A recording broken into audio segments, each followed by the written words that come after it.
అందరికీ దండవత్ ప్రణామాలు. ఈరోజు మనం భాగవతం క్లాస్ స్టార్ట్ చేద్దాము. స్టార్ట్ చేసే ముందు జగన్నాథ స్వామి ఆశీస్సులు తీసుకుందాం. జై జగన్నాథ్ బలదేవ్ సుభద్రమయ్యాకి జై, సుదర్శన్ భగవాన్‌కి జై, వామనదేవ్‌కి జై, పంచతత్వాకి జై, జగద్గురు శ్రీల ప్రభుపాద్‌కి జై, పతిత పావన్ జయ పతాక స్వామి గురు మహారాజ్‌కి జై. हरे कृष्ण माता जी।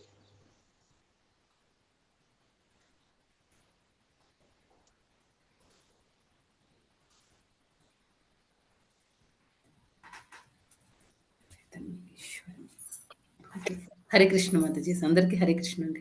ఓకే. ఇంక మనం ఈరోజు ప్రార్థనలు స్టార్ట్ చేద్దామండి. ఓం అజ్ఞానాతిమిరంధస్య జ్ఞానాంజనాశలాకయా చక్షురున్మిలితం యేన తస్మై శ్రీగురవే నమః. నమో విష్ణుపాదాయ కృష్ణప్రస్థాయ భూతలే శ్రీమతే భక్తివేదాంత స్వామిన్నితి నామినే.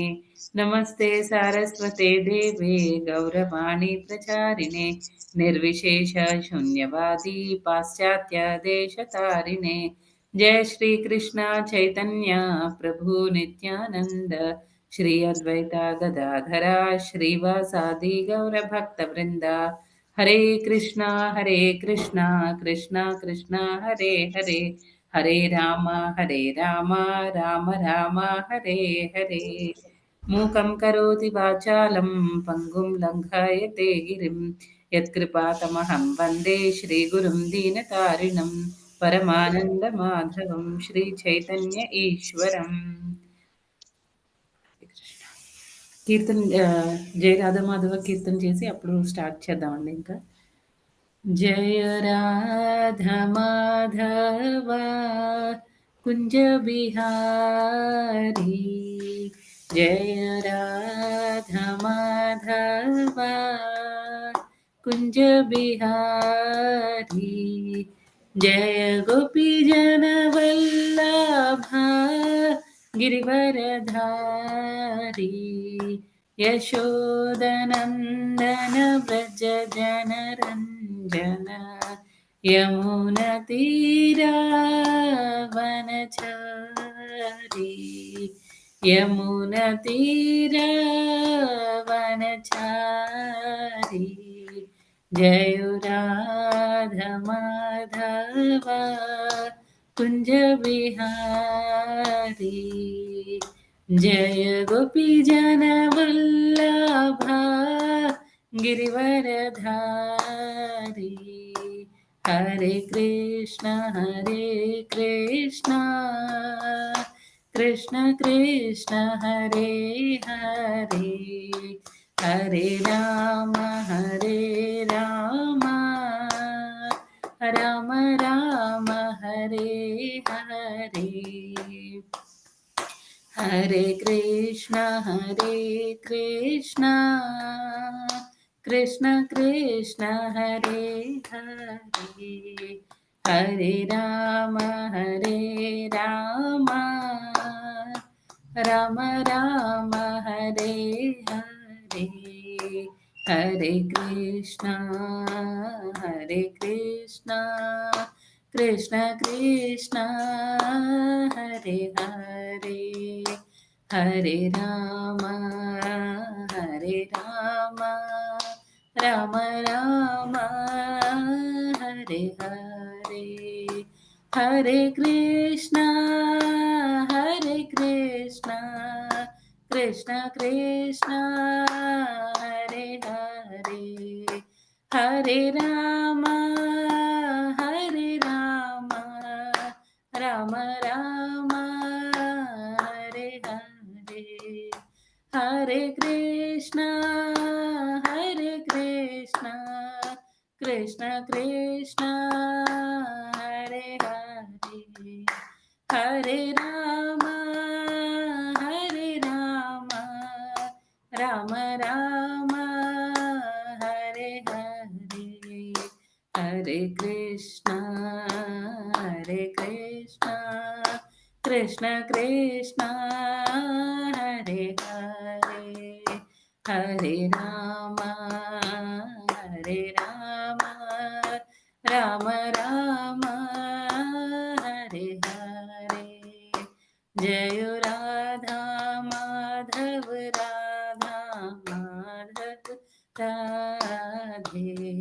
जय राधा गोपीनाथ राधा गोपीनाथ राधे।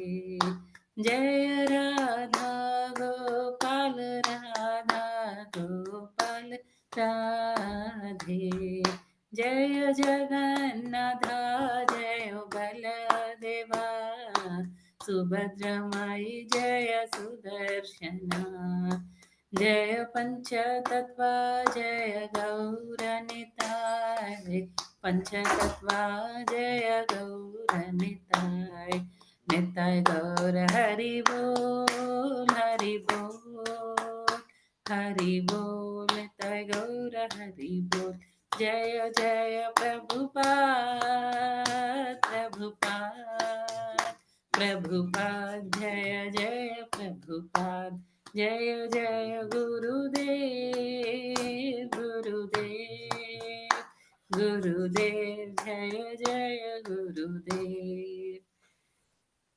हरिनाम संकीर्तन की जय, राधा गोपीनाथ की जय, जगद्गुरु श्रील प्रभुपाद की जय, पतित पावन जय पताका स्वामी गुरु महाराज की जय।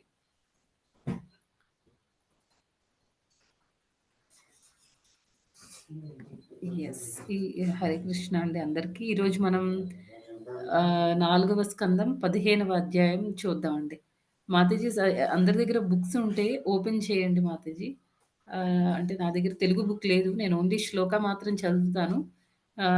మీరందరూ ఒక్కొక్కళ్ళు ఒక్కొక్క ట్రాన్స్‌లేషను, ఇంకొకళ్ళు పర్పట్ అలా భాష్యం అలా చదవండి మాతాజీ. ఓకే మాతాజీస్. ఒక్క నిమిషం అండి.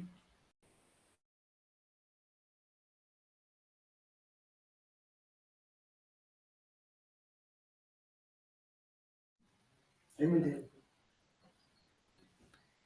57. ఓకే. ఓకే. ఫస్ట్ శ్లోక అండి. 15వ అధ్యాయం ఫస్ట్ శ్లోక. మనం ఒక పని చేద్దామండి. ఫస్ట్ 15థ్ చాప్టర్‌లో ఈరోజు మనం 1-13 శ్లోకం వరకు 1-13 శ్లోకాస్ మనం ఈరోజు చదువుతామండి, నేర్చుకుంటాము. దానికి ముందు అసలు 14థ్ చాప్టర్‌లో ఏం జరిగిందో ఒకసారి చూద్దాం. 14థ్ చాప్టర్‌లో ఏం జరిగిందండి? మైత్రేయుడికిను, విదురుడికి మధ్యలో జరిగిన సంభాషణ అన్నమాట. ఇక్కడ అంగమహారాజు చనిపోయిన తర్వాత చాలా రోజుల వరకు రాజులెవరు ఉండరనమాట. అందుకనే ఏం చేస్తారంటే అంగమహారాజుకి ఆల్రెడీ ఒక కొడుకున్నాడు. అతని పేరు వేణ. వేణ ఏం చేస్తాడంటే అతను చాలా చిన్నప్పటి నుంచి కూడా చాలా మిస్చీవియస్‌గా ఉంటాడనమాట. అంటే కొంచెం ఆహ్, చాలా బాధ్యత లేకుండా అలాగా అంటే ఒక రాజకుమారుడికి ఉండాల్సిన క్వాలిటీస్ కానీ, రాజుకు ఉండాల్సిన క్వాలిటీస్ ఏవి ఆయనలో ఉండవనమాట ఆ వేణాలో. ఇంకా అతను చాలా ఆహ్, చాలా అరాచకాలవి చేస్తూ ఉంటాడు. అయితే ఏమవుతుందంటే ఇప్పుడు మరి అంగమహారాజు చనిపోయిన తర్వాత రాజ్యాన్ని పరిపాలించడానికి రాజులెవరు లేరు కాబట్టి, మరి రాజులు లేకపోతే పరిస్థితి ఏమవుతుందంటే ఈ దోపిడీదారులు, దొంగలు ఈళ్ళంతా ఎక్కువైపోతారనమాట. చాలా ఎక్కువైపోయి ఆహ్, ప్రజలు సుఖంగా ఉండలేరు. తర్వాత ఎలాంటి ఎవరైనా ఒక నడిపించే లీడర్ అనేది ఒకటి చాలా ఇంపార్టెంట్ కదండీ. ఇప్పుడు జనరల్‌గా ఇప్పుడు మనం ఒక మన ఇస్కాన్‌లోనే చూసుకుంటే మనం ఏదైనా ఒక సెంటర్‌ని ఓపెన్ చేసామనుకోండి. ఒక కొత్త సెంటర్‌ని ఓపెన్ చేసినప్పుడు చాలా మంది డివోటీస్ అక్కడ ఉండొచ్చు. కానీ వాళ్ళందరిని ఒక మాట మీద నడిపించే ఒక లీడర్ ఉండాలి.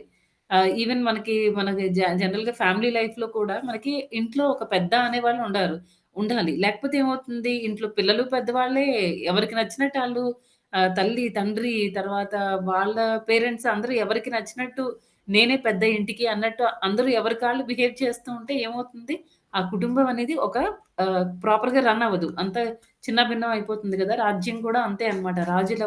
రాజెవరు పరిపాలించడానికి లేరన్నమాట. దానివల్ల ఈ ప్రజలందరూ కూడా చాలా అసంతృప్తితో ఉంటారు. వాళ్ళకి ప్రొటెక్షన్ ఉండదన్నమాట. రక్షణ అనేది లేకుండా అయిపోతుంది. తర్వాత ఇంకా సేజెస్ అందరూ ఆలోచిస్తారనమాట.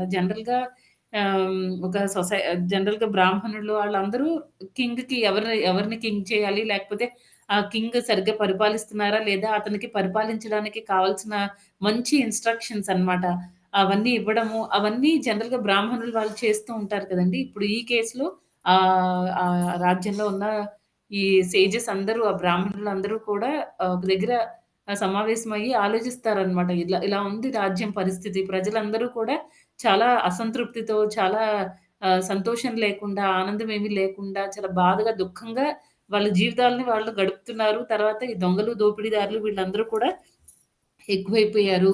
ఎలాగైనా సరే మనం దీన్ని ఆపాలి అని ఈ ఆహ్, ఈ అంగ మహారాజు ఉంటారు కదా! ఆయన కుమారుడైన వేణాని మనం ఆహ్, కింగ్‌గా చేద్దాము అని చెప్పేసి ఏమో ఇప్పుడు కొంతమందికేంటంటే అంతవరకు బాధ్యతలేమి లేకుండా అటు ఇటుగా ఉన్నా ఎప్పుడైతే బాధ్యతలొస్తాయో సర్దుకుంటారనమాట. అలాంటి కేసెస్ కూడా ఉంటాయి కదా! అలాగే వీళ్ళు కూడా ఇంకా ఏమైనా మంచి జరుగుతుందేమో కింగ్ ఉంటే ప్రజలకి కొంతైనా ప్రొటెక్షన్ ఉంటుంది కదా!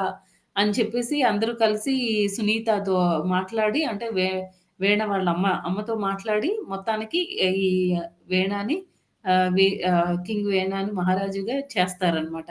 చేసిన తర్వాత ఇతనికేంటి ఇంతవరకు పవరేం లేదు. కాబట్టి మామూలుగా ఉండేవాడు. ఇప్పుడేమైంది కింగ్ అనే పవరొచ్చిందనమాట. మహారాజు అనే అవ్వడం వల్ల అతన్నింక ఆపేవాళ్ళు ఎవరు లేకుండా పోతారనమాట. అతనికింక విచ్చలవిడిగా తనకు నచ్చినట్టు ఎలా అంటే అలా ప్రవర్తిస్తూ ఉంటాడు.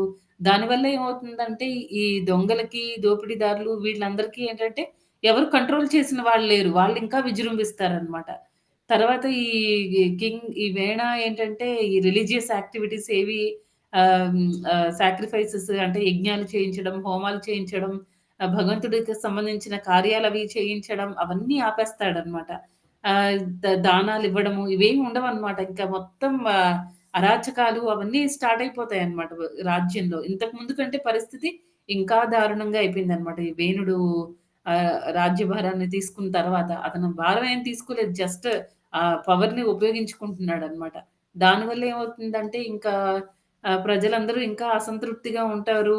ఇతనికి అంతవరకు నార్మల్‌గా మొత్తం బ్రాహ్మణులు కూడా చాలా బాధ బాధతో ఉంటారనమాట. ఎలాంటి చారిటీ ఉండదు. అంటే దానాలు, ధర్మాలు ఇవేమీ ఉండవనమాట. దానివల్ల వాళ్ళు కూడా ఈ యజ్ఞాలవన్నీ మామూలుగా రాజు ఇచ్చినా, ఇవ్వకపోయినా వాళ్ళ మటుకు వాళ్ళు చేస్తూ ఉంటారు ఇంకో పక్క నుంచి.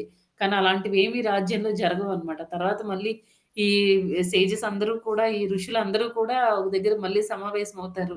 ఏం చేద్దాము? వేనాడు ఇలా చేస్తున్నాడు కదా! జనరల్‌గా అది వాళ్ళ బాధ్యత అన్నమాట. కింగ్ కరెక్ట్‌గా లేకపోతే అతనికి ఆహ్, ఈ ధర్మ సూత్రాలన్నీ తెలియజేయడం అనేది ఈ ఋషుల యొక్క బాధ్యత. అందుకే మళ్ళీ వాళ్ళందరూ సమావేశమవుతారు. ఈ వేణుడు ఇదంతా చేస్తున్నాడు కదా! మరి మనం ఏం చేద్దాము? ఒకసారి మాట్లాడి చూద్దాం.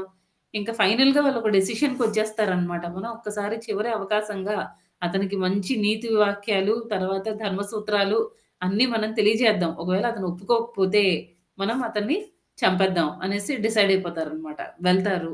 వెళ్లి వేనుడితో మాట్లాడడం జరుగుతుంది. ఎన్నో ఇన్‌స్ట్రక్షన్స్ ఇస్తారనమాట. ఎలాంటి ఇన్‌స్ట్రక్షన్స్ ఇస్తారు? "నువ్వు రాజ్య భారాన్ని అంతటిని రాజ్యాన్ని కరెక్ట్‌గా పరిపాలిస్తే ప్రజలందరూ సుఖ సంతోషాలతో ఉంటారు. ప్రజలెప్పుడైతే సుఖంగా ఉంటారో మళ్ళీ ఈవెన్ దేవతలు వాళ్ళు కూడా చాలా నీ వల్ల చాలా తృప్తిగా ఉంటారు. ఎందుకంటే ఈ బ్రాహ్మణులు వాళ్ళందరూ మళ్ళీ వాళ్ళకి దానాలు, ధర్మాలు ఇవన్నీ చెయ్యి. దానివల్ల బ్రాహ్మణులు సంతోషపడతారు. సంతోషపడి వాళ్ళేం చేస్తారంటే యజ్ఞాలు అవన్నీ మళ్ళీ స్టార్ట్ అవుతాయి. ఈ వేద మంత్రాలు ఉచ్చరించడము అవన్నీ అంటే స్పిరిచ్యువల్ యాక్టివిటీస్ అన్నీ మళ్ళీ స్టార్ట్ అవుతాయి. దానివల్ల చాలా నీకు అంటే ఇహలోకంలో కూడా ఇక్కడున్నావనుకో నీకు ప్రజలందరూ కూడా టాక్స్‌లవి టైంకి కట్టేస్తారు. తర్వాత వాళ్ళు సంతోషంగా ఉంటారు. ఎప్పుడు రాజంటే ఒక మంచి రెస్పెక్ట్ అనేది, గౌరవం అనేది ఉంటుంది. ఇవన్నీ చెప్తారనమాట. తర్వాత పరలోకానికి కూడా నువ్వు ఇక్కడ అన్నీ బాగా సాక్రిఫైసెస్ అన్నీ యజ్ఞాలవన్నీ బాగా చేస్తే, మళ్ళీ నువ్వు స్వర్గలోకానికి వెళ్తావు. అక్కడ కూడా నువ్వు సంతోషంగా ఉంటావు. తర్వాత ఇవన్నీ మొత్తం ఎన్నో విషయాలు చెప్తారనమాట. వర్ణాశ్రమ సిస్టమ్ కూడా కరెక్ట్‌గా ఫాలో అవ్వడానికి అవుతుంది. అంటే అవకాశం దొరుకుతుంది. వర్ణాశ్రమ సిస్టమ్ మెయిన్ గోల్ ఏంటంటే అల్టిమేట్ గోల్ ఏంటి? భగవంతుడు శ్రీకృష్ణ పరమాత్మని సంతృప్తి పరచడము. తర్వాత ఎప్పుడైతే ఆయన హ్యాపీగా ఉంటాడో అందరూ ఆయన్ని ప్రతి వర్ణంలో, ప్రతి ఆశ్రమంలో కూడా భగవంతుడిని అంటే శ్రీకృష్ణుడిని అందరూ అల్టిమేట్ గోల్‌గా తీసుకుంటారు. అందరూ ఆయనకి సేవలవన్నీ చేస్తారు. భక్తియుత సేవ చేస్తారు. దానివల్ల శ్రీకృష్ణ పరమాత్మ మాత్రమే కాదు మొత్తం ఈవెన్ అన్ని లైక్ ఈ దేవతలు వాళ్ళు కూడా ఎప్పుడైతే కృష్ణ సాటిస్ఫై అవుతాడో, అందరూ దేవతలు కూడా సాటిస్ఫై అవుతారు. యజ్ఞాలవన్నీ వాళ్ళు యాక్సెప్ట్ చేస్తారు కాబట్టి, ఎప్పుడూ వాళ్ళ బ్లెస్సింగ్స్ నీకుంటాయి. వాళ్ళ ఆశీర్వాదాలు అవన్నీ నీకుంటాయి అని చెప్పేసి ఎన్నో రకాలుగా అన్నమాట. శ్రీకృష్ణుడే దేవాది దేవుడు అని చెప్పేసి చాలా చెప్తారనమాట. భగవంతుడి గురించి చెప్తారు, దేవతల గురించి చెప్తారు. మెటీరియల్‌గా ఆయనకి ఎలాంటి అడ్వాంటేజెస్ ఉంటాయి. తర్వాత ఆయన ఆహ్, స్పిరిచ్యువల్‌గా కూడా అంటే ఆధ్యాత్మిక లోకానికని కాదు ఈవెన్ హెవెన్లీ ప్లానెట్స్‌కి ఆ స్వర్గలోకాలకి వాటికి వెళ్ళడం, అక్కడున్న ఎంజాయ్‌మెంట్ అన్నీ వాళ్ళెంతో చక్కగా డిస్క్రైబ్ చేస్తారనమాట. ఈ వీణ అంతా వింటాడు. ఏమంటాడంటే అంతా విన్న తర్వాతే ఏంటి మీరు నేను మిమ్మల్ని మెయింటైన్ చేస్తున్నాను. మీరు నన్ను కాకుండా వేరే వాళ్ళని ఏ రకంగా అయితే భార్య తన భర్తనొదిలేసి మిగతా వాళ్ళందరిని సాటిస్ఫై చేయడానికి చూస్తుందో, అదే రకంగా మీరు కూడా నేను మిమ్మల్ని మెయింటైన్ చేస్తున్నాను. మీరు నా వల్లే మీరిక్కడంతా ఉన్నారు. మీరేమో నన్నొదిలేసి ఆ దేవతను పూజించు, ఈ దేవతను పూజించు, ఆ పూజలు చేయండి, ఈ పూజలు చేయండి అన్నీ నాకు చెప్తున్నారు. తర్వాత మీరు మీరు ఆహ్, బ దేవతలకి చాలా భక్తులుగా ఉన్నారు. యాక్చువల్‌గా ఆ దేవతలందరూ కూడా నా శరీరంలోనే ఉంటారు. ఎందుకంటే నేను కింగ్‌ని. నేను మిమ్మల్ని అందరిని, ప్రజల్ని అందరిని నేను మెయింటైన్ చేస్తున్నాను. సో, నా నా శరీరంలోనే మొత్తం ఒక డెమిగాడ్స్ లిస్ట్ అంతా ఇస్తారనమాట. సన్ గాడు, విష్ణు, బ్రహ్మ, శివుడు, వరుణుడు ఈ దేవతలందరూ కూడా నా శరీరంలోనే ఉన్నారు. నాలోనే ఉన్నారు. సో, మీరందరికీ విడివిడిగా పూజ చేయాల్సిన అవసరం లేదు. మనం చెప్పుకుంటాం కదండీ! ఒక్కొక్క దేవీ దేవతలకి మనం పూజ చేయాల్సిన అవసరం లేదు. కృష్ణుడికి పూజ చేస్తే అందరూ దేవీ దేవతలు కూడా చాలా హ్యాపీగా ఫీల్ అవుతారు అని మనం చెప్పుకుంటాం కదా! ఏదైతే మనం భగవద్గీత, భాగవతంలో వింటామో అది ఈ వీణ ఇక్కడ చెప్తున్నాడన్నమాట. ఎవ్వరికీ ఏం చేయాల్సిన అవసరం లేదు. నాకే నా మొత్తం ఆ పూజలు ఏమంటారు యజ్ఞాలు, హోమాలు తర్వాత రిలీజియస్ యాక్టివిటీస్ అన్నీ కూడా నాకు చెయ్యండి. నేను హ్యాపీగా ఫీల్ అవుతాను. అప్పుడు మీరు హ్యాపీగా ఉంటారు. ఇలాంటివన్నీ ఎన్నో చెప్తాడనమాట. ఇంకా ఇవన్నీ మాటలు వినేసరికి సేజెస్ అందరికీ కూడా ముందే వాళ్ళనుకుంటారు కదా! అతని గురించి ముందే తెలుసు. అతను చాలా క్రూరుడు, చెప్పిన మాట వినడు అని. ఒకసారి ట్రై చేద్దాం. ఏమో మారతాడేమో అని చెప్పేసి చాలా మంచి ఇన్‌స్ట్రక్షన్స్ ఇస్తారనమాట వాళ్ళందరూ కలిసి. అయినా వేణుడేం మారడు. ఈ రకంగా మాట్లాడతాడనమాట. నేనే దేవుడిని నాకు చేయండి. నేనే మొత్తం దేవాది దేవుడిని అలా చెప్తాడనమాట. దాంతో ఇంకా వీళ్ళకి కోపమొస్తుంది. మొత్తానికి ఏంటంటే వాళ్ళకర్థమైపోతుందనమాట. ఇంత నీచంగా భగవంతుడిని ఇన్సల్ట్ చేస్తున్నాడు. నేనే భగవంతుడిని అని చెప్పుకుంటున్నాడు. తర్వాత ఇతనింకా ఇలాగే ఈ రాజ్యాన్ని పరిపాలిస్తే ప్రజలకి ప్రొటెక్షన్ ఎలాగూ ఉండదు. ప్లస్ మొత్తం ఈ ప్రపంచం మొత్తాన్ని కూడా అతను బూడిద చేసేస్తాడు అని చెప్పేసి వాళ్ళేమో కొన్ని మాటలతోనే ఆయన్ని చంపేయడం జరుగుతుందనమాట. తర్వాత ఇంకా మళ్ళీ ఈ సునీత ఉంటుంది కదా! వేణుడి అమ్మ ఆవిడేం చేస్తుందంటే తల్లి, తనేమో ఆ వేణుడి శరీరాన్ని ప్రిజర్వ్ చేస్తుందనమాట. కొన్ని మంత్ర ఉచ్చారణ అవి చేసి పాడవకుండా అతని శరీరాన్ని ప్రిజర్వ్ చేయడం జరుగుతుంది. అంటే ఒక దగ్గర సేఫ్‌గా పెడుతుందనమాట. నెక్స్ట్ ఈ సేజెస్ ఆళ్ళందరూ ఏం చేస్తారంటే మళ్ళీ వాళ్ళు కొన్ని రోజులు ఇలాగే రాజు లేకుండా వేణుడు కూడా చనిపోవడంతో ఇంకా రాజెవరు ఉండరు. అలా నడుస్తూ ఉంటుందనమాట. ప్రజలందరూ కూడా తీవ్రమైన అసంతృప్తితో ఉంటారు. ఈ దొంగలు వీళ్ళందరూ కూడా విజృంభించి మొత్తం ప్రజలకి ఎలాంటి సంతోషం లేకుండా చాలా బాధతో ఉంటారనమాట అందరూ. ఆ టైంలో మళ్ళీ ఈ సేజెస్ అందరూ కూడా మళ్ళీ ఆలోచిస్తారు. హ్మ్. వేణుడు లేరు. మరి నెక్స్ట్ రాజు ఎవరు అని చెప్పేసి. మొత్తానికి వాళ్ళందరూ కూడా ఏంటంటే, ఇక్కడొక మంచి మాట చెప్పారనమాట ఒక శ్లోకంలో. అది ఏంటంటే, వేణుడిని ఏ రకంగా అయితే వాళ్ళ మాటలతో మంత్ర ఉచ్చారణతో వేణుడిని ఏ రకంగా అయితే చంపేశారో, ఈ ఆహ్, ప్రజలకి జరుగుతున్న అన్యాయాన్ని, ఆ దొంగల్ని, వాటన్నిటిని కూడా వీళ్ళకి అంటే ఈ సేజెస్‌కి, ఋషులకి ఆపగలిగే శక్తి ఉందన్నమాట. కానీ అది ఏంటంటే సృష్టికి విరుద్ధంగా వెళ్ళడం అవుతుంది కదా! ఎవరి కర్మానుసారం అదంతా జరుగుతూ ఉండాలి. వీళ్ళు అవన్నీ ఆపరనమాట. భగవంతుడికి ఎగనెస్ట్‌గా వెళ్ళకూడదు. దానికి బదులు మళ్ళీ ఈ ఏవైనా అంటే ఇంకొక కింగ్‌ని మనం తీసుకొని రావాలి అన్న ఆలోచనతో ఉంటారనమాట. అందుకే వాళ్ళు భగవంతుడికి విరుద్ధంగా ఎలాంటి పనులు చెయ్యరు. ఎందుకంటే వీళ్ళకి తెలుసు. భగవంతుడు శ్రీకృష్ణుడే దేవాది దేవుడు. ఆయనకి విరుద్ధంగా వెళ్ళకూడదు. శాస్త్రాలకి విరుద్ధంగా వెళ్ళకూడదు. అని ఇంకా వాళ్ళకి ఆలోచన చేసి వాళ్ళేం చేస్తారంటే మళ్ళీ అందరూ సమావేశమయ్యి ఈ వేణుడి శరీరాన్ని మళ్ళీ వాళ్ళు ఆహ్, ఆహ్, చిలుకుతారనమాట. ఈ తొడల్ని చిలకడంతో అక్కడి నుంచి ఏంటంటే వాళ్ళకి ఒక ఒక పర్సన్ వస్తాడనమాట. అతను బాహుక అతని పేరు. తర్వాత ఈ వాహుక అనేవాడు ఎలా ఉంటాడంటే చూడ్డానికి చాలా నల్లగా ఉండి, చాలా పొట్టి కాళ్ళు, చేతులు అన్నీ పొట్టిగా ఉంటాయి. కూరల్లా పెద్ద పెద్ద పళ్ళవి ఉంటాయి. కళ్ళు చాలా రెడ్డిష్‌గా ఉంటాయి. అదంతా ఇచ్చారనమాట. ఇచ్చి తర్వాత అతను రాగానే ఈ ఋషుల్ని అడుగుతాడనమాట. అతను తొడల నుంచి వస్తాడు. ఆవిర్భవించడం జరుగుతుంది. నెక్స్ట్ అడుగుతాడు ఏం చేయాలి? నేనెలా మీకు సేవ చేయాలి అని.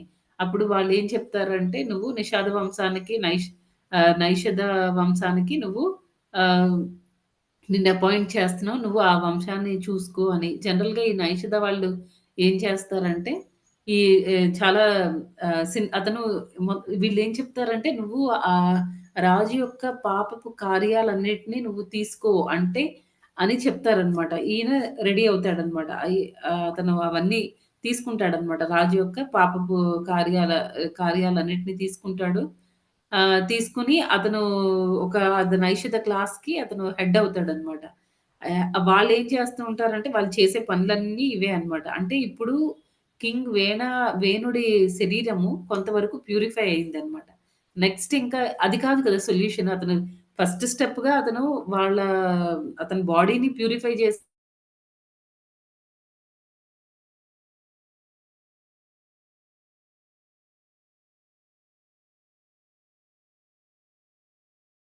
చేశారు. ఇప్పుడు కొంతవరకు ప్యూరిఫై అయ్యాడన్నమాట.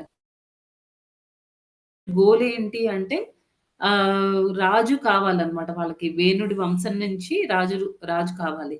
అందుకని వాళ్ళేం చేస్తారంటే, ఇంక నెక్స్ట్ 15థ్ చాప్టర్‌లో తెలుస్తుందన్నమాట. నెక్స్ట్ స్టెప్‌గా వాళ్ళేం చేస్తారు. ఫస్ట్ స్టెప్ అయింది. ఇప్పుడు సెకండ్ స్టెప్‌లోకి వస్తున్నారు. ఇక్కడి నుంచి మాదేసి నేను ఒక్కొక్క శ్లోక చదువుతాను. మీరు ఒకళ్ళు ట్రాన్స్‌లేషన్ చదివితే ఇంకొకళ్ళు పర్పట్ చదవండి. ట్రాన్స్‌లేషన్‌లు కూడా ఎక్కువేమి లేవు. ఫస్ట్ శ్లోకం 15వ అధ్యాయం 1వ శ్లోకం. మైత్రేయ ఉవాచ అథ తస్య పునర్విప్రైర్ అపుత్రస్య మహీపతేః బాహుభ్యాం మధ్యమానాభ్యాం మిథునం సమపద్యతే. హరే కృష్ణ. చదవనా మాతాజీ? చదవండి మాతాజీ. హరే కృష్ణ. మైత్రేయ ముని ఇట్లు పలికాను, విదురా, అంతట బ్రాహ్మణులు మునులు తిరిగి వేణుని మృత శరీరం యొక్క 2 బాహువులను మదించగా వాని నుండి ఒక స్త్రీ పురుషులు జంట ఉద్భవించెను. హరే కృష్ణ. అదండి. ఇక్కడ మళ్ళీ నెక్స్ట్ ఏం చేశారండి, ఫస్ట్ స్టెప్‌గా తొడల్ని చర్నింగ్ చేశారు. అంటే తొడల్ని మదించారు. ఇప్పుడు ఏం చేశారు అంటే 2 బాహువుల్ని ఫస్ట్ మొదటిసారి ఆ థైస్‌ని అంటే తొడల్ని మదించినప్పుడు బాహుక అనే ఒకతనొచ్చాడు. ఇప్పుడేంటంటే ఈ చేతుల్ని బాహువుల్ని చేసినప్పుడు అతనికి అక్కడి నుంచి ఆహ్, ఒక స్త్రీ పురుషులు ఇద్దరు వచ్చారనమాట. నెక్స్ట్ శ్లోక టెక్స్ట్ 2. తద్దృష్ట్వా మిథునం జాతం ఋషయో బ్రహ్మవాదినః ఊచుః పరమసంతుష్ట విదిత్వా భగవత్కలాం. ట్రాన్స్‌లేషన్ ఎవరైనా చదవండి మాతాజీస్. హరే కృష్ణ మాతాజీ, నేను చదవనా? చదవండి మాతాజీ. మహామునులు వేదజ్ఞాన పారంగతులైన వారు వేణుని బాహువుల నుండి స్త్రీ పురుషుల జంట జన్మించుటను గాంచి వారు మిగుల ముదమందిరి. ఏలయన ఆ జంట విష్ణు అంశ సంభూతులని వారు ఎరుగగలిగిరి. హరే కృష్ణ మాత. హరే కృష్ణ మాతాజీ. భాష్యం చదవమంటారా? చదవండి మాతాజీ. శ్రీల ప్రపాదుల వారి భాషను ప్రపాదుల వారికి ఇచ్చేది. హరే కృష్ణ. వేద జ్ఞాన పారంగతులైన మునులు పండితులు అనుసరించిన పద్ధతి పూర్ణముగానున్నది. వేణుని నుండి తొలుత బాహుకునికి వారు జన్మ కలుగునట్లుగా చేసిరి. దానిచే వేణుని సమస్త పాప ఫలములను వారు తొలగించి వేసిరి. ఆ విధముగా వేణుని దేహము పవిత్రమైనంతటా స్త్రీ పురుషుల జంట దాని నుండి జన్మించెను. ఆ జంట విష్ణు భగవానుని విస్తారమే అని మహామునులు ఎరుగగలిగిరి. అయినను ఆ విస్తారము విష్ణు తత్వము కాదు. అది విశేషంగా శక్తి ప్రధానము కావింపబడిన విష్ణు విస్తారము ఆవేశావతారమని తెలియబడినది మాత్రమే. హరే కృష్ణ. హరే కృష్ణ మాతాజీ. అయితే ఇక్కడ ఈ శ్లోకంలో ఏం చెప్తున్నారండి, ఎప్పుడైతే అలా మదించారో అప్పుడు స్త్రీ పురుషులొచ్చారు. వాళ్ళిద్దరిని చూడగానే ఈ సేజెస్ అందరూ కూడా, ఈ ఋషులందరూ కూడా చాలా సంతోషపడ్డారు అని చెప్తున్నారు. తర్వాత వీళ్ళిద్దరు ఎవరండి? మేల్, ఫీమేల్ ఆడ, మగ ఇద్దరు ఎవరు అంటే వాళ్ళు విష్ణుమూర్తి యొక్క అంశలు అని అర్థమైందనమాట. తర్వాత ఇంకా ఏంటంటే ప్రీవియస్ శ్లోకంలో మనం ఇందాక బాహుకుడు రావడము అక్కడితో ఆ ప్యూరిఫికేషన్ ప్రాసెస్ ఫస్ట్ స్టెప్ జరిపోయింది. ప్యూరిఫై అయిపోయిన తర్వాత అంటే పవిత్రీకరణ చెందిన తర్వాత ఈ స్త్రీ పురుషులిద్దరూ వచ్చారు. వాళ్ళిద్దరూ కంపల్సరీ ఈ విష్ణుమూర్తి యొక్క అంశలు. కాకపోతే ఏంటంటే డైరెక్ట్‌గా ఇప్పుడు విష్ణు తత్వాలైతే కాదనమాట. విష్ణు తత్వాలు కాదు. వాళ్ళు శక్తి ఆవేశ అవతారాలు. మనం ముందు చెప్పుకున్నాం కదండీ! శక్తి ఆవేశ అవతారాలు. ఈవెన్ వ్యాస మహర్షి కూడా శక్తి ఆవేశ అంటే ఒక పర్పస్ కోసం వస్తారనమాట. ఆ పర్పస్ కంప్లీట్ అవ్వడానికి భగవంతుడేమో వాళ్ళని ఎంపవర్ చేస్తారు. ఆ పర్పస్ కంప్లీట్ అయిపోగానే వాళ్ళు మళ్ళీ అయిపోయిందనమాట. అంతేకాని వాళ్ళు డైరెక్ట్‌గా కృష్ణుడి యొక్క అంశలు, కృష్ణుడు విష్ణు తత్వాలు అని మనం చెప్పలేమనమాట. అలాగే వీళ్ళిద్దరు కూడా అంతే అన్నమాట స్త్రీ, పురుషులు. అయితే వాళ్ళెవరు అనేది నెక్స్ట్ శ్లోకాల్లో వస్తుంది. టెక్స్ట్ 3. ఋషయ ఊచుః ఏష విష్ణోర్భగవతః కలా భువన పాలిని ఇయం చ లక్ష్మ్యాః సంభూతిః పురుషస్యాన పాయిని. చదవండి మాతాజీ భావం ఎవరైనా చదవండి. మాతాజీస్ కానీ ప్రభుజీస్ కానీ ఎవరైనా. కృష్ణ. హరే కృష్ణ మాతాజీ. మహర్షులు ఇట్లు పలికిరి. సమస్త విశ్వమును పోషించునట్టి విష్ణు భగవానుని శక్త్యాంశమే ఈ పురుషుడు. భగవానుని ఏనాడు ఎడబాయని లక్ష్మీదేవి అంశ సంభూతమే ఈ స్త్రీ. హరే కృష్ణ. భాష్యం చదవనా మాతాజీ? భాష్యం చదువు. లక్ష్మీదేవి భగవానుని ఎడబాయుటకు యొక్క ప్రాముఖ్యము ఇచ్చట స్పష్టముగా పేర్కొనబడినది.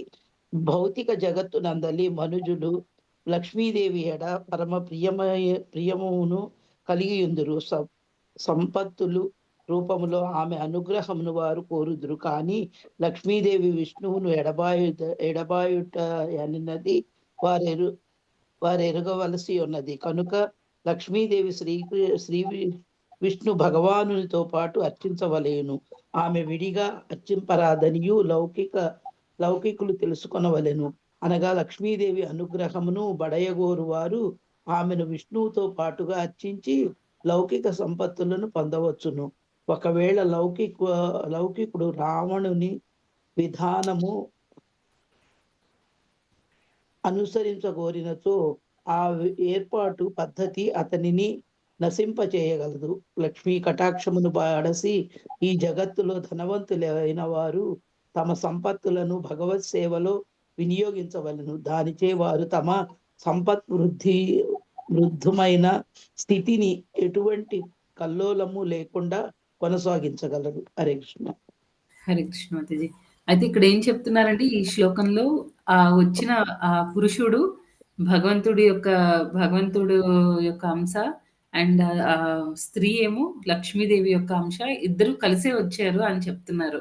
ఎందుకు ఇద్దరు కలిసి వచ్చారండి?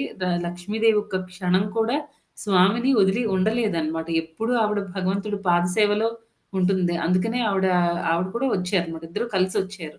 అయితే ఇక్కడ ఇంకొక మాట ప్రభుపాదులు వారి భాష్యంలో చాలా ఇంపార్టెంట్ పాయింట్ చెప్పారనమాట. అదేంటి అంటే ఎవరైతే భౌతికవాదులు ఉంటారో వాళ్ళు ఇప్పుడు మనం కూడా చాలా సార్లు చూస్తూ ఉంటాం అనమాట. బయట చూస్తే ఎక్కడ ఎప్పుడు చూసినా సరే లక్ష్మీనారాయణల ఫోటో మనం ఎప్పుడు ఇంట్లో పెట్టుకోవాలన్నమాట. ఓన్లీ లక్ష్మీదేవి అలా ఉండకూడదు. ఈవెన్ కృష్ణుడికి కూడా పక్కన రాధారాణి కంపల్సరీ ఉండాలన్నమాట. అది మంచిది. అంతేకాని మనం వాళ్ళని సెపరేట్ చేయకూడదు. చాలా షాపుల్లో కానీ మనం చూసినప్పుడు ఓన్లీ లక్ష్మీదేవి ఫోటో ఉంటుందనమాట. ఎలా అండి నాన్నని మనం ఇప్పుడు ఇంట్లో కూడా పిల్లలెవరైనా నాన్నతో సరిగ్గా డీల్ చేయట్లేదనుకోండి, ఎలా పడితే అలా మాట్లాడడం, అలా చేస్తే వెంటనే అమ్మకు కూడా కోపమొస్తుందనమాట. "ఏం నువ్వు మాట్లాడుతున్నావు?" అని వెంటనే అంటారు కదండీ! ఎందుకంటే వాళ్ళిద్దరి బాండేజ్ అలా ఉంటుందనమాట. అలాంటప్పుడు భగవంతుడిని మనం తక్కువ చేసి ఓన్లీ అమ్మని తృప్తిపరిచి ఆమెను తృప్తిపరిచి మనం అన్నీ పొందుదాం అంటే కంపల్సరీ ఆవిడ ఇస్తారనమాట. అమ్మ కాబట్టి అమ్మ స్వభావం ఆవిడలో ఉంటుంది కాబట్టి కంపల్సరీ ఆ కోరికల్ని తీరుస్తారు. కానీ ఆవిడ హ్యాపీగా ఉండదనమాట. కొన్నాళ్ళు మాత్రమే ఆ సంతోషము అవన్నీ ఉంటాయి. మనం లక్ష్మిని పొందడం వల్ల. తర్వాత ఏమవుతుందండి ఆవిడ ఎప్పుడైతే మనం మనకి ఆవిడ అనుగ్రహిస్తుంది. ఆ అనుగ్రహించిన తర్వాత మనం వాటిని మన ఇంద్రియ తృప్తికి వాడుతున్నాము అంటే దాని అర్థం ఏంటి? లక్ష్మీదేవిని మనం మనం రావణుడు చూడండి సీతమ్మని తీసుకొని ఎళ్ళిపోయి ఆహ్, తను ఎంజాయ్ చేయాలనుకుంటాడు సీతమ్మని. అందుకే ఏమైంది? నాశనం జరిగిందనమాట అక్కడ. మనకు కూడా సేమ్ జరుగుతుందనమాట. అందుకే అంటారు కదా! లక్ష్మీదేవి చెంచులక్ష్మి అనమాట. ఆవిడ ఒక దగ్గర చెంచల స్వభావం కలది అని. ఒక దగ్గర ఉండదనమాట ఆవిడ. ఎప్పుడైతే మనం అమ్మని తండ్రితో సెపరేట్ చేస్తామో, కృష్ణయ్యతో సెపరేట్ చేస్తామో ఏమవుతుందంటే ఆవిడ హ్యాపీగా ఉండదు. కొన్ని రోజులే మనకి అవకాశం ఇస్తుందనమాట. మనం ఆమెని భగవంతుడి సేవలో వాడుతామా? లేకపోతే మన ఇంద్రియ తృప్తి కోసం రావణుడిలాగా బిహేవ్ చేస్తామా? అనేది చూస్తదనమాట. ఎప్పుడైతే మనం మన ఇంద్రియ తృప్తి కోసం ఆవిడని ఉపయోగించడం స్టార్ట్ చేస్తామో, మనం ఇంకా ఆహ్, ఆల్‌మోస్ట్ ఈక్వల్ టు రావణుడనమాట. Even Jayapataka his holiness Srila Jayapataka Swami Guru Maharaj కూడా ఆయన బుక్ ఒకటుంది. 'On the path of limitless joy' అని. అక్కడ కూడా సేమ్ పాయింట్ మెన్షన్ చేశారనమాట. ఏంటంటే ఎప్పుడైతే మనం మన ఇంద్రియ భోగం కోసము అంటే మన దగ్గర డబ్బులున్నాయి. ఆ డబ్బుల్ని మనం భగవంతుడి సేవకి వాడితే ఆవిడ హ్యాపీగా ఉంటుంది. మన దగ్గరే ఉంటుందనమాట. ఎప్పుడైతే ఆ డబ్బుని అమ్మో! నేను దేవుడికి డొనేషన్ ఇచ్చేస్తే ఎలాగా? నేను కొత్త చీరలు కొనుక్కోవాలి, కొత్త బట్టలు లేకపోతే నా పిల్లలకి, నా భర్త ఇవన్నీ మనం ఆలోచించామనుకోండి అంటే మన ఇంద్రియాలని నేనెలా సాటిస్ఫై అవ్వాలి? భగవంతుడిని పక్కన పెట్టేసి, ఈ లక్ష్మిని నేనెలా ఎంజాయ్ జేయాలి? అనే మూడ్‌తో మనం ఉన్నట్టనమాట. దానివల్ల ఏమవుతుందంటే, ఎలా అయితే రావణుడికి వినాశనం జరిగిందో, అదే మనకు కూడా జరుగుతుందనమాట. లక్ష్మీదేవి మన దగ్గర నుంచి వెళ్ళిపోతుంది. అందుకే మన దగ్గర ఉన్న ఎప్పుడు డొనేషన్‌లివ్వడము, వేరే వాళ్ళకి ఇప్పుడు భాద్ర పూర్ణిమ వస్తుంది గదండీ! రేపు సండే. అప్పుడు ఎవరైనా మీ దగ్గర ఆల్రెడీ భాగవతం సెట్ ఉంటే ఓకే. మీరు వేరే వాళ్ళకి డొనేట్ చేసే కెపాసిటీ మీకుంటే వేరే వాళ్ళకి డొనేట్ చేయండి. పోనీ పూర్తిగా మొత్తం సెట్ మొత్తానికి మీరు డొనేట్ చేయలేకపోతే అట్‌లీస్ట్ మీ శక్తి కొలది మీరెంత ఇవ్వగలిగితే అంత. మనకున్న దానిలో మనం ఆహ్, కంపల్సరీ లక్ష్మీదేవిని స్వామి సేవలో వాడాలన్నమాట. ఇలా బుక్స్ రూపంలో కొనడము, వేరే వాళ్ళకి ప్రసాదం రూపంలో వితరణ చేయడము. ఇట్లా రకరకాలుగా మన లక్ష్మిని మనం స్వామి సేవలో మనం వాడాలనమాట. ఎప్పుడైతే ఆవిడని మనం స్వామి సేవలో ఉంచుతామో ఆవిడ చాలా సూపర్ హ్యాపీ అనమాట. చాలా హ్యాపీగా ఫీల్ అవుతుంది. మన ఇంద్రియ తృప్తి కోసం ఎప్పుడు మనం మన దగ్గరున్న డబ్బుని, ధనాన్ని వాటిని వాడకూడదు. అది ఈ శ్లోకం చెప్తుందనమాట. నెక్స్ట్ టెక్స్ట్ 4 అయం తు ప్రథమో రాజ్ఞం పుమాన్ ప్రథయితా యశః పృతిర్నామ మహారాజో భవిష్యతి పృతుశ్రవాః. చదవండి మాధురి. హరే కృష్ణ. ఈ ఇరువురిలో పురుషుడు తన యశస్సును ప్రపంచమంతటను విస్తరింపచేయగలడు. పృథువు నామమును ప్రసిద్ధి చెందు ఇతడు రాజులలో శ్రేష్ఠతముడు, మహారాజు కాగలడు. హరే కృష్ణ మాతాజీ. హరే కృష్ణ మాతాజీ. భగవదవతారములు పలు విధములుగా నుండును. గరుడు విష్ణు భగవానుని వాహనము. శివుడు అనంతుడు అనువారులు దేవదేవుని నిరాకార బ్రహ్మతత్వం యొక్క అవతారములని శాస్త్రములలో తెలుపబడినది. అదే విధముగా స్వర్గలోకాధిపతియగు ఇంద్రుడు సచీపతి భగవానుని కామలక్షణం యొక్క అవతారం. అనిరుద్ధుడు భగవానుని మనస్సు యొక్క అవతారం. అదే విధముగా దేవదేవుని పాలనాశక్తి యొక్క అవతారమే పృథు చక్రవర్తి. ఈ విధముగా ఋషి మునిగణము పృథువు యొక్క భవిష్యత్ కర్మలను ఊహించగలిగిరి. పృథువు భగవదంశ సంభూతుడని ఇదివరకే వివరించబడినది. హరే కృష్ణ మాతాజీ. హరే కృష్ణ మాతాజీ. సో ఈ శ్లోకంలో ఏం చెప్తున్నారంటే ఇక్కడ ఈయన ఈ ఈయన పృథు మహారాజు భగవంతుడి యొక్క అంశ అయిన అంటే ఈ పురుషుడు వస్తారు కదా! అతని పేరు ఏంటంటే పృథు మహారాజు అన్నమాట. అతను మొత్తం అందరి రాజులలో కూడా చాలా శ్రేష్టమైన వాడు అని చెప్తున్నారు. ఏ రకంగా అయితే అంటే ఇప్పుడు ఈ పృథు మహారాజు బ్యాక్‌గ్రౌండ్ ఎలాగా చెప్తున్నారంటే ఇప్పుడు గరుడ ఉన్నారనుకోండి. గరుడ ఏం చేస్తారంటే అతను విష్ణుమూర్తిని ఒక ప్లేస్ నుంచి కృష్ణని ఒక ప్లేస్ నుంచి ఒక ప్లేస్‌కి తీసుకొని వెళ్ళాలి అనంటే గరుడ. తర్వాత ఈ కొన్ని యాక్టివిటీస్‌ని చేయడానికి శివుడు ఉంటాడు. అలాగే అనంతుడు కూడా కొన్ని యాక్టివిటీస్ అంటే మొత్తం అన్ని లోకాలని ఆయన పడగల మీద మోస్తూ ఉంటారు. తర్వాత ఇంద్రుడు ఎప్పుడైతే భగవంతుడి యొక్క ఆ కామ రూపాన్ని దాన్ని రిప్రజెంట్ చేస్తూ ఉంటారనమాట ఈ ఇంద్రుడు. నెక్స్ట్ అదే విధంగా అనిరుద్ధుడేమో భగవంతుడి యొక్క మనస్సుని, అలాగే భగవంతుడిలో ఉండే ఆ రూలింగ్ కెపాసిటీని అంటే పాలనా శక్తిని పృథు మహారాజు రూపంలో వచ్చిందనమాట. రావడం జరిగింది అలాగా. అలా ఏంటంటే భగవంతుడిలో ఉండే ఈ దేవీ దేవతలందరూ కూడా భగవంతుడికి సంబంధించిన ఏదో ఒక శక్తిని ఆళ్ళు రిప్రజెంట్ చేస్తూ ఉంటారనమాట. అలాగే పృథు మహారాజ్ ఎవరు అంటే భగవంతుడి యొక్క రూలింగ్ కెపాసిటీ అంటే పాలనా శక్తి అన్నమాట. చదవండి మాతాజీ. Next text 5. ఇయం చ సుదతి దేవి గుణభూషణ భూషణా అర్చిర్నామ వరారోహ పృథుం ఏవ వరుంధతి. హరే కృష్ణ మాతాజీ. సుందరమగు దంతపంక్తి కలదియును సుగుణభూషితయు అనగు స్త్రీ ఈ నిజమునకు తన ధరించిన ఆభరణములకే సొగసు నివ్వగలదు. అచ్చి అను నామముతో ప్రసిద్ధి చెందిన ఆమె భవిష్యత్తులో పృథువుకి భార్య, పృథువును భర్తగా భరించగలదు. హరే కృష్ణ మాతాజీ. ఇక్కడ హరే కృష్ణ మాతాజీ. ఈ శ్లోకంలో ఏంటంటే ఇద్దరు వచ్చారు గదా!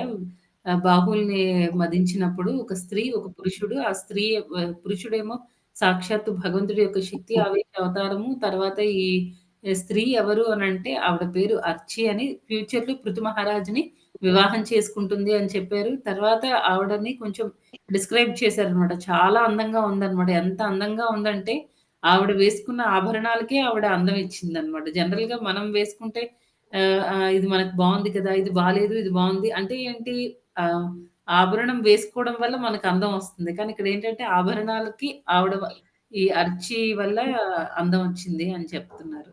నెక్స్ట్ 6థ్ శ్లోక. ఏష సాక్షాద్ధరేరంశో జాతో రికక్షయా రిరక్షయా ఇయం చ తత్పరా హి శ్రీర అనుజజ్ఞే అనపాయిని. చదవండి మాతాజీ ఎవరైనా. హరే కృష్ణ మాతాజీ చదవండి. చదవండి. హరే కృష్ణ.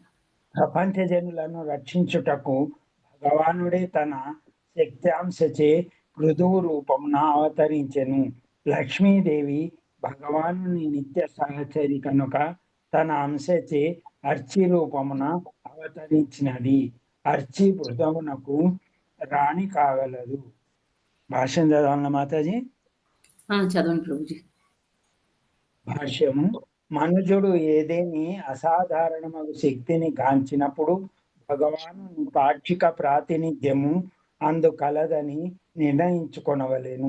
ఈ విషయమును శ్రీకృష్ణ భగవానుడు భగవద్గీతలో తెలిపెను. అటువంటి పురుషులు అసంఖ్యాకముగా నుండవచ్చును, కానీ వారందరూ సాక్షాత్తుగా విష్ణుతత్వములకు చెందిన వారు కారు. అటువంటి పెక్కుమంది జీవులు శక్తి తత్వములుగా వర్గీకరింపబడుదురు. ప్రత్యేక ప్రయోజనము కొరకు శక్తి ప్రదానము గావించబడేది అట్టి అవతారములు శక్తి ఆవేశ అవతారములని పిలువబడును. భగవానుని అటువంటి శక్తి ఆవేశ అవతారమే పృథువు. అదే విధంగా పృథువు భార్యగు అర్చి లక్ష్మీదేవి యొక్క శక్తి ఆవేశ అవతారము. హరే కృష్ణ మాతాజీ. హరే కృష్ణ ప్రభుజీ.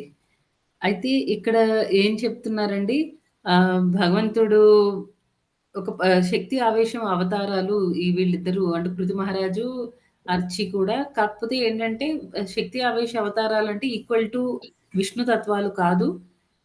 విష్ణు తత్వం కాదని చెప్తున్నారు. ఎప్పుడైతే ఒక పర్పస్ కోసం వస్తారనమాట. ఆ పర్పస్ కంప్లీట్ అయిపోగానే వాళ్ళు మళ్ళీ కంప్లీట్ అయిపోతుంది అక్కడితో. అలా అన్నమాట. అలా చెప్పారు. నెక్స్ట్ ఇక్కడ ఉన్న ఇంకొక ఇంపార్టెంట్ పాయింట్ ఏంటంటే, మనం భగవద్గీతలో విన్నాం కదా! ఎప్పుడు మనం ఎక్కడైనా ఏదైనా ఎక్స్‌ట్రార్డినరీ పవర్ చూసాము అంటే, అదేంటి అంటే భగవంతుడిని మనం అక్కడ చూడగలగాలనమాట. మనకి 10థ్ చాప్టర్‌లో, 9థ్ చాప్టర్‌లో అక్కడంతా వస్తుంది గదా! వాటర్‌లో టేస్ట్‌ని చూసినప్పుడు భగవంతుడిని చూడగలగాలి. తర్వాత లైట్‌ని చూసినప్పుడు మనకి సన్ గాడ్ ఇలా రకరకాలుగా అన్నమాట. ఎవరిలో అయినా స్త్రీలలో ఆ క్షమాగుణం కానీ, ఓర్పు ఇవన్నీ కూడా చూసినప్పుడు మనకి భగవంతుడిని గుర్తు తెచ్చుకోవాలి. ఎవరైనా అందంగా ఉన్నప్పుడు మనం భగవంతుడిని గుర్తు తెచ్చుకోవాలి. ఎందుకంటే ప్రతి దానికి కూడా అది అందం కానివ్వండి, ధనం కానివ్వండి, లేకపోతే వాటర్‌లో టేస్ట్ కానివ్వండి, లేకపోతే ప్రతీది కూడా ఏది మనకి శ్రేష్టంగా చాలా అద్భుతంగా కనిపించింది అంటే అది భగవంతుడే దానికి సోర్స్. భగవంతుడికి మించేదేమి అందంగా ఉండదు. భగవంతుడికి మించి ధనవంతులు ఉండరు. ఏది భగవంతుడికి మించి ఉండదనమాట. ప్రతిదానికి సోర్స్ భగవంతుడే అన్నమాట. ఇప్పుడు మనం చూసుకుంటే ఆహ్, ఒక స్టవ్ ఉందనుకోండి. ఆ స్టవ్ నుంచి మనం ఆహ్, ఒక సోర్స్ అంటే మెయిన్ సోర్స్‌లో ఎప్పుడు అన్నీ కంప్లీట్‌గా ఉంటాయన్నమాట. కృష్ణుడిలో కూడా అంతే. ఇప్పుడు మనం కోల్ మైన్స్ ఉంటాయి. తర్వాత గోల్డ్ మైన్స్ అవి ఉంటాయి. గనులు ఆహ్, బంగారు గనులు అవన్నీ ఉంటాయి కదా! అంటే అవి సోర్స్ అన్నమాట. వాటి నుంచే ఆ బంగారం, మన నగలు అవన్నీ చేసుకుంటూ ఉంటాం. కదండీ! అలాగే ఏంటంటే భగవంతుడు కూడా ఏంటంటే ఆయన ఫస్ట్ మెయిన్ సోర్స్ అన్నమాట. అన్నీ ఆయన నుంచే వస్తున్నాయి. ఆ విషయం మనం అర్థం చేసుకోవాలి అని చెప్తున్నారు. నెక్స్ట్ సెవెంత్ శ్లోక. మైత్రేయ ఉవాచ ప్రశంసन्ति స్మ తం విప్రా గంధర్వప్రవరా జగుః ముముచుః సుమనోధారాः సిద్ధార్ నృత్యంతి స్వః స్త్రియః. ట్రాన్స్‌లేషన్ ఎవరైనా చదవమంటారా మాతాజీ?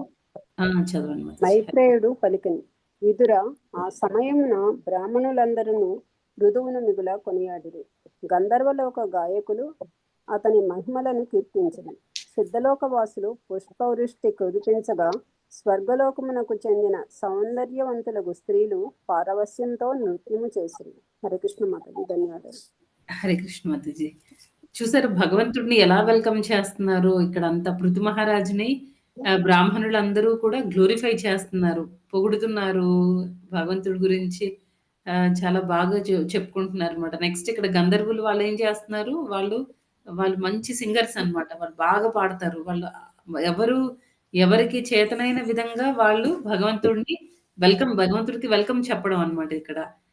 తర్వాత సిద్ధలోకాల్లో ఉండేవాళ్ళు ఫ్లవర్స్ అవి వేస్తున్నారు. తర్వాత అందంగా ఉండే ఈ స్వర్గలోకాల్లో ఉండే స్త్రీలేమో భగవంతుడుకి ఆహ్, తమ డాన్స్‌తో వాళ్ళు పారవస్యంతో డాన్స్ చేస్తూ భగవంతుడికి వెల్కమ్ చెప్తున్నారనమాట. మనం కూడా ఏంటంటే ఇప్పుడు జన్మాష్టమి, రాధాష్టమి ఇవన్నీ వచ్చినప్పుడు మనం కూడా మన ఇంటికి భగవంతుడిని వెల్కమ్ చెప్తాం గదండీ! బాగా ఇంటినంతా డెకరేట్ చేస్తాము.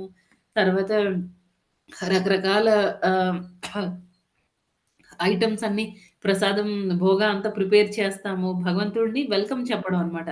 "రా కృష్ణ మా ఇంటికొచ్చి తిను" అని మనం వెల్కమ్ చెప్తామన్నమాట. అలాగే వీళ్ళందరూ కూడా భగవంతుడికి వెల్కమ్ చెప్తున్నారు. ఇంకా నెక్స్ట్ శ్లోక. శంఖ తూర్య మృదంగాద్య నేదుర్దుందుభయో దివి తత్ర సర్వ ఉపాజగ్ముర్ దేవర్షి పితॄనాం గణాః. హరే కృష్ణ. హరే దివ్యందు శంఖములు, తూర్యములు, మృదంగములు, దుందుభులు మ్రోగింపబడినవి. అన్ని లోకముల నుండి ఋషులు, పితృదేవతలు, దేవతలు ధరిత్రికి అరుదెంచిరి. హరే కృష్ణ. అందరూ వచ్చారండి భగవంతుడిని చూడ్డానికి. మన ఇంట్లోకి ఎలా అయితే చిన్న పిల్లలు పుట్టినప్పుడు మన చుట్టాలు అందరూ చుట్టుపక్కల ఉండేవాళ్ళు అందరూ పిల్లల్ని చూడ్డానికి ఎలాగ వస్తారో ఇక్కడేంటంటే ఇక్కడ భ ఇక్కడ భగవంతుడిని చూడ్డానికి అందరూ వచ్చారనమాట. జనరల్‌గా డివోటీస్ మనం కూడా అలాగే చేస్తాం కదండీ! ఎవరైనా మనం కొత్తగా ఇప్పుడు ఎవరింట్లోకైనా గౌరనితాయిలొచ్చారనుకోండి, లేదా జగన్నాథ స్వామి, జగన్నాథ్, బలదేవ్, సుభద్రమయ్య వచ్చారనుకోండి, ఏం చేస్తాం మిగతా డివోటీస్‌నందరిని మనం ఇన్వైట్ చేస్తాము. కొంతమంది డివోటీస్‌ని మనం ఇన్వైట్ చేయకపోయినా సరే భగవంతుడిని చూడ్డానికి వచ్చేస్తారనమాట. ఎందుకంటే ఆ హ్యాపీనెస్ ఉంటుంది. భగవంతుడికి ఇక్కడ వీళ్ళందరూ కూడా వచ్చి వెల్కమ్ చెప్తున్నారు. తర్వాత వాళ్ళ పరిస్థితులంతా మారతాయి. భగవంతుడే సాక్షాత్తు వచ్చారు కాబట్టి, ఇంకా ఏం ప్రాబ్లమ్ ఉండదు అన్న ఆనందం కూడా వాళ్ళందరిలో ఉందన్నమాట. నెక్స్ట్ 9, 10 శ్లోకాస్. బ్రహ్మ జగద్గురుర్దేవైః సహస్రత్య సురేశ్వరైః వైన్యస్య దక్షిణే హస్తే దృష్ట్వా చిహ్నం గదాభృతః హరే కృష్ణ మాతాజీ. పాదైరవిందం చ తం వై మేనే హరేః కలాం యస్యా యస్యా ప్రతిహతం చక్రం అంశం స పరమేష్ఠినః. హరే కృష్ణ మాతాజీ. హరే జగద్గురువు బ్రహ్మదేవుడు దేవతలు దేవతా శ్రేష్ఠులు కూడి అచ్చటకు వచ్చెను. పృథువు కుడి చేతిలో యందు విష్ణు భగవానుని అరిచేతి రేఖలను వారు పాదముల యందు కమల చిహ్నములను గాంచి అతడు భగవదంశ సంభూతుడే అని బ్రహ్మ తెలుసుకొనగలిగను. అరిచేతి యందు చక్ర చిహ్నములు మరియు అట్టి ఇతర రేఖలను కలిగిన వారిని భగవదంశభూతులుగా లేదా భగవద్ అవతారముగా భావించవలను. భాష్యము. భగవదావతారమును గుర్తించుటకు ఒక పద్ధతి కలదు. ఏ దుష్టుడినైనా సరే భగవదావతారమని భావించుట ఈ రోజుల్లో మోజుగానైనను. బ్రహ్మదేవుడు మాత్రము అప్పుడు పృథు మహారాజు యొక్క హస్తపాద చిహ్నములను స్వయముగా పరీక్షించెను. ఈ సంఘటన బట్టి మనము కాంచవచ్చును. మునులు బ్రాహ్మణులు కూడా భవిష్యద్వాణి పలుకుచు పృథువును భగవదాంశపు సంభూతినిగా అంగీకరించిరి. శ్రీకృష్ణ భగవానుడు అవతరించి ఉన్న కాలంలో ఒకరోజు తానే వాసుదేవుడనని ప్రకటించుకొనగా దేవదేవుడు అతన్ని సంహరించెను. అనగా ఎవరినేని భగవత్ అవతారముగా అంగీకరించుటకు ఎందుకు అతని స్వరూపమును శాస్త్రములలో పేర్కొనబడిన లక్షణములను అనుసరించి పరీక్షించవలను. అట్టి లక్షణములు లేనప్పుడు ఆ కపటి భగవద్ అవతారమని ప్రకటముగా వర్తించినందున ప్రాణములచే వధార్హుడగును, ప్రమాణికులచే వధార్హుడగును. హరే కృష్ణ మాతాజీ. హరే కృష్ణ మాతాజీ. అయితే ఇక్కడ ఏమైందండి, అందరూ వచ్చారు. ఇక్కడ బ్రహ్మదేవుడు కూడా వచ్చారనమాట భగవంతుడిని చూడ్డానికి. తర్వాత బ్రహ్మదేవుడికి ఆ భగవంతుడి యొక్క పృథు మహారాజు చేతిలోన పాదాల దగ్గర అంతా ఏ రకంగా అయితే కృష్ణుడికి అన్నీ ఉంటాయి కదండీ! మార్క్స్ అన్నీ ఉంటాయి కదా! కలువ అని, తర్వాత గొడుగు, శంఖము ఇవన్నీ పాదాల్లో ముద్రల్లో ఉంటాయి. తర్వాత చేతిలో కూడా చక్రం అని ఇంకా కొన్ని సింబల్స్ అవన్నీ ఉంటాయన్నమాట. అయితే బ్రహ్మదేవుడు చూసారు. పృథు మహారాజ్ చేతిలో కూడా కొన్ని సింబల్స్ ఉన్నాయన్నమాట. అన్నీ భగవంతుడికి ఏవైతే ఉంటాయి, కృష్ణుడికి ఉన్నవన్నీ కూడా పృథు మహారాజ్‌లో ఉన్నాయి అని చెప్పరు. ఎందుకంటే ఆయన అంశ కంప్లీట్‌గా భగవంతుడి యొక్క విష్ణు తత్వము అని మనం చెప్పకూడదు కాబట్టి, అంటే ఒక్కొక్కళ్ళలో కొన్ని కొన్ని భగవంతుడిలో ఓన్లీ కృష్ణ పరమాత్మలో మాత్రం అన్నీ ఉంటాయి. మిగతా భగవంతుడి యొక్క విష్ణు తత్వాల్లో ఒక్కొక్కళ్ళలో ఒక్కొక్కలాగా ఉంటాయన్నమాట. అలా పృథు మహారాజ్‌లో కొన్ని మార్క్స్ ఉన్నాయి. అవన్నీ చూసిన తర్వాత బ్రహ్మదేవుడు చాలా హ్యాపీగా ఫీల్ అవుతారనమాట. ఆ! ఈయనే కన్ఫర్మ్ అయిపోతారు. ఈయన భగవంతుడు సాక్షాత్తు. అలాగే లక్ష్మీదేవి పాదాల్లో అక్కడ కూడా ఆయనకి కొన్ని సైన్స్ అవన్నీ కనిపిస్తాయన్నమాట.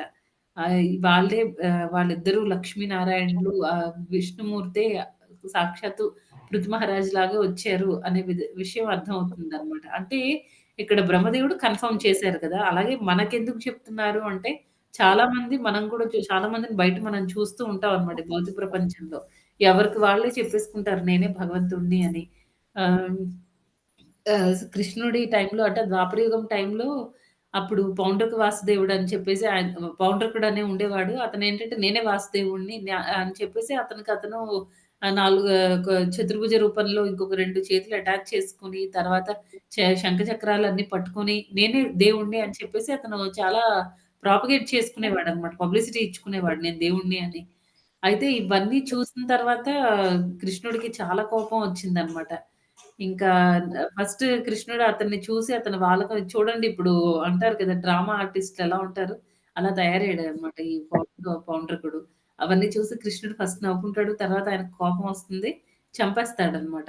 ఆహ్, ఆహ్, అంటే మనం కూడా ఏంటంటే గుడ్డిగా ఎవరో ఒకళ్ళని నమ్మకూడదు. ఈయనే దేవుడు అని ప్రాపర్ అండర్‌స్టాండింగ్‌తో ఎనీవే మనం భక్తి ఈ మార్గంలోకి వచ్చాం కాబట్టి మనం నమ్మము. కానీ ఎవరైనా మన చుట్టుపక్కల ఎవరైనా అలా మూర్ఖంగా ప్రవర్తిస్తూ ఉంటే మనం వాళ్ళకి చెప్పాలన్నమాట.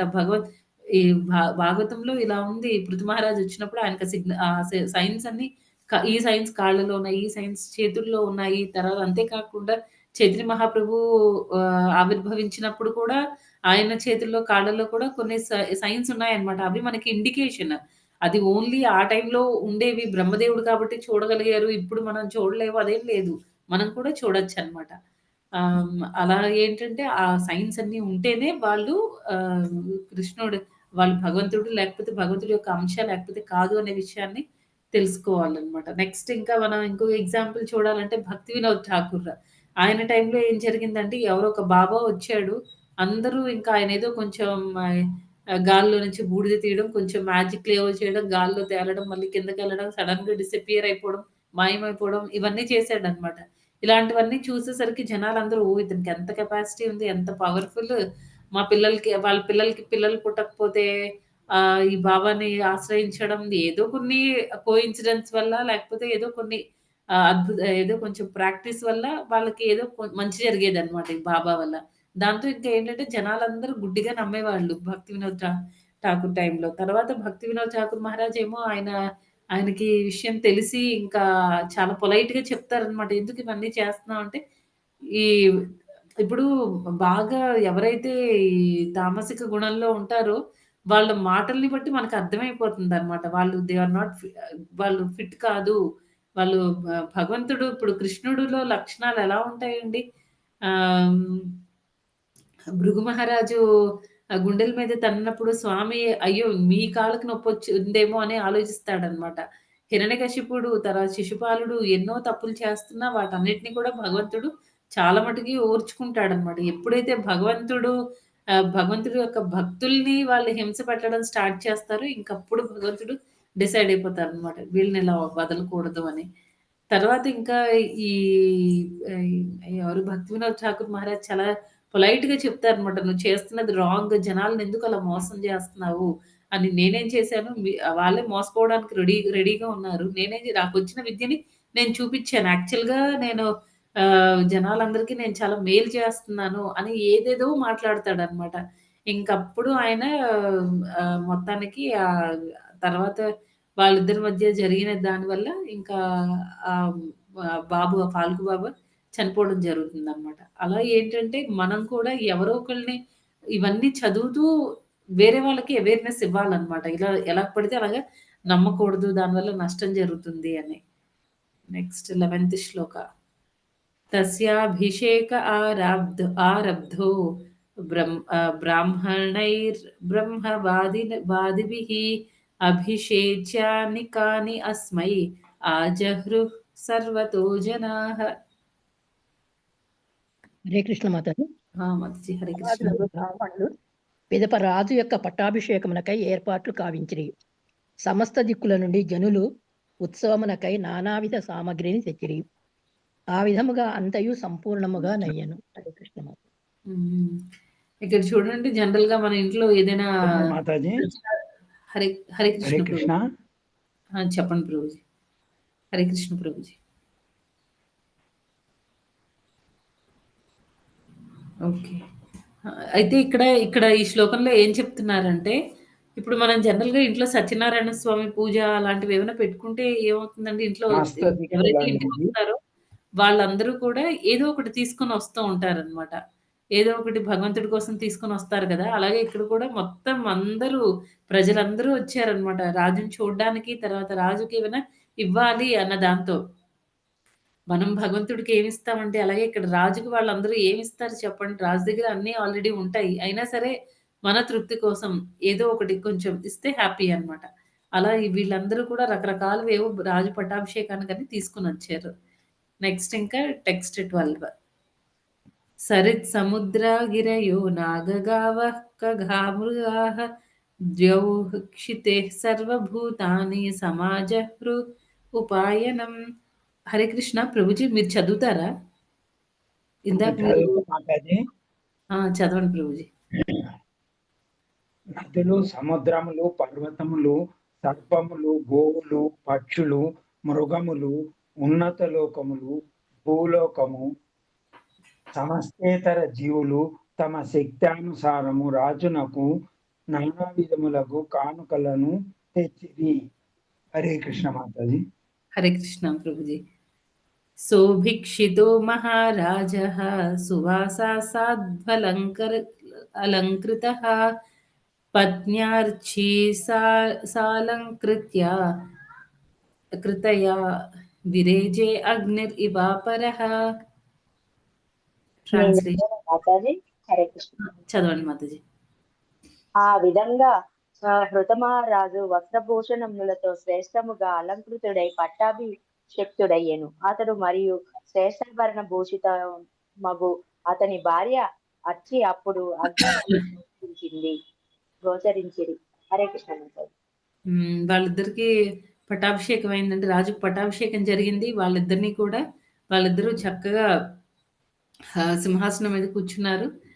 చాలా తేజోవంతంగా కనిపిస్తున్నారు అనమాట ఇద్దరు. ఒక ఫైర్ లాగా, అగ్నిలాగా. ఈ రోజుతో ఇక్కడ మనం శ్లోకాస్ కంప్లీట్ అయిపోయండి. నెక్స్ట్ వీక్ మిగతా శ్లోకాలు చూద్దాము. హరే కృష్ణ మాతాజీ అండ్ ప్రభుజీ. ఎవరికైనా ఏమైనా ప్రశ్నలు ఉంటే అడగండి, లేకపోతే ఈరోజు మనం కాల్ క్లోజ్ చేద్దాం. హరే కృష్ణ. హరే కృష్ణ మాతాజీ, దండవత్ ప్రణామాలు. హరే కృష్ణ ప్రభుజీ, దండవత్ ప్రణామం. హరే కృష్ణ మాతాజీ, దండవత్ ప్రణామాలు.